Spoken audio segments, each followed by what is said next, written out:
নমস্কার, শিবরাত্রির ব্লগে আপনাদের সকলকে স্বাগত জানাই। সকাল সকাল শিবরাত্রির জন্য যা কিছু দরকার তাই বাজার করতে বেরিয়ে পড়েছিলাম আমি আর বাপি। আমাদের সামনে মার্কেট থেকে সমস্ত কিছু জিনিসপত্র পাওয়া যায়, তাই সব কিছু নিয়ে চলে এসেছি। এবারে সন্ধেবেলায় সব জোগাড় যন্ত্রী সব কিছু করে রেখেছি বাবার মাথায় জল ঢালবো বলে। যথারীতি দুধ, দই, মধু, ঘি দিয়ে বাবার অভিষেক করে নিলাম।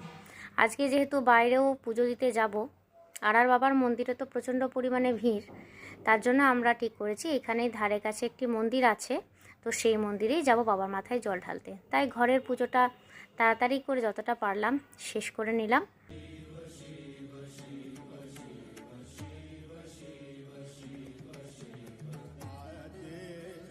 এরপরে আমরা বেরিয়ে পড়ছি পুজো দেওয়ার জন্য। এই যে কৃষ্ণাও চলে এসেছে, আমি, কৃষ্ণা আর কাকু আমাদের সাথে গেছিল।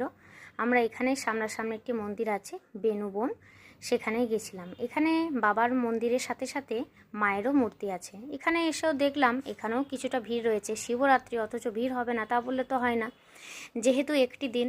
অন্য সময় শ্রাবণ মাসের সোমবারে দেখা যায় যে প্রত্যেক সোমবারে যেহেতু জল ঢালা হয়, কিন্তু শিবরাত্রি তো একদিন হয়, সেই জন্য একটু ভিড় আছে। ঠিক আছে, বাবার পুজো দিতে আসবো, অথচ একটু কষ্ট করব না তা বললে তো হয় না।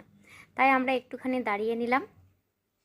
পরপর এবার আমাদের লাইনে চলে এলো। আমরা এবার ঠাকুরের পুজো করে নিলাম। ঠাকুরের পুজো করার সাথে সাথে মায়েরও আরতি একটু দেখে নিলাম, খুব ভালো লাগলো। পুজো শেষ করে উঠতে আমাদের প্রায় বেজে গেল 11:30টার মতো। এরপরে আমরা বাড়িতেও পৌঁছে গেলাম পুজো শেষ করে। আর শিবরাত্রির সবথেকে গুরুত্বপূর্ণ জিনিস হচ্ছে সাবু মাখা। মা যে সাবু মাখতে শুরু করে দিয়েছে।